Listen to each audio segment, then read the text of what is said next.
Have you ever noticed yourself pulling away right when someone starts to genuinely care? Or maybe you catch yourself hiding your true thoughts, even from those you love most. Here's the thing, it's not always about fearing rejection. Sometimes, what really holds you back is a quiet fear of true intimacy, one you might not even realize is shaping your relationships. Let's talk about 6 subtle ways this shows up, even when you want closeness more than anything. First up, we've got what I call the emotional backspace.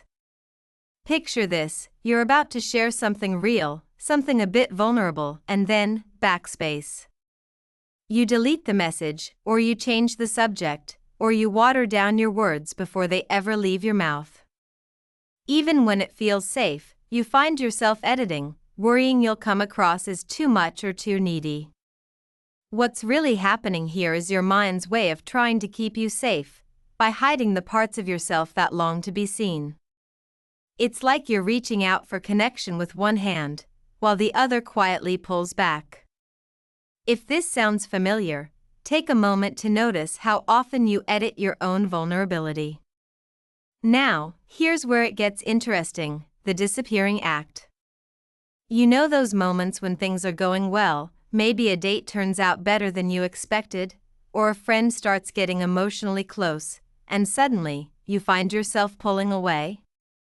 Maybe you start replying to texts a little slower, cancel plans at the last minute, or just let conversations fade out. You might tell yourself you're just busy, but deep down, you know there's something more going on. This isn't about not liking the other person, it's about the anxiety that bubbles up when intimacy feels too real. You want to be close, but the second it feels possible, your instinct is to retreat. That push and pull? It's not really about them, it's about letting yourself be truly seen. Next up, joking is armor. Think about this for a second. Do you use humor to dodge serious conversations? When someone asks how you really feel, do you crack a joke, change the topic, or just laugh it off? Maybe you're known as the funny one, always keeping things light. But under all that laughter, you might be sidestepping genuine emotional connection. It's not just a personality thing, it's a shield you put up to protect your real self. If you notice yourself reaching for a joke whenever things get deep, it might be worth asking yourself what you're trying to protect. And then there's keeping score of openness. This one's sneaky. You only open up if the other person goes first, and even then, you carefully match their level, never going any deeper.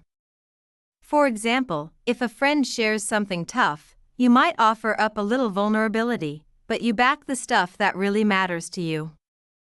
Or in relationships, you wait for them to say I love you before you dare to say it back. It's like you've made an unspoken deal, you'll only risk being open if it feels completely safe.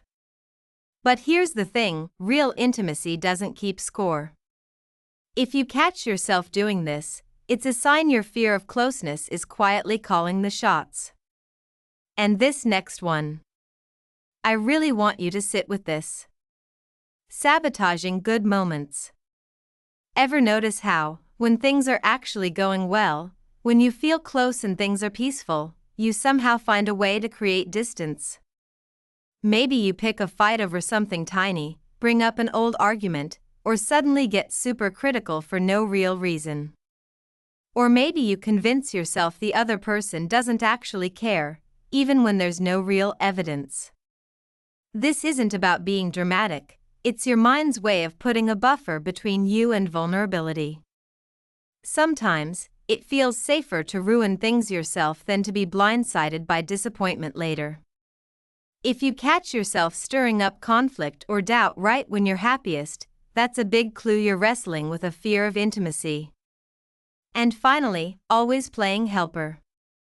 You're the fixer, the listener, the one who's always there for everyone else, but you almost never let others be there for you.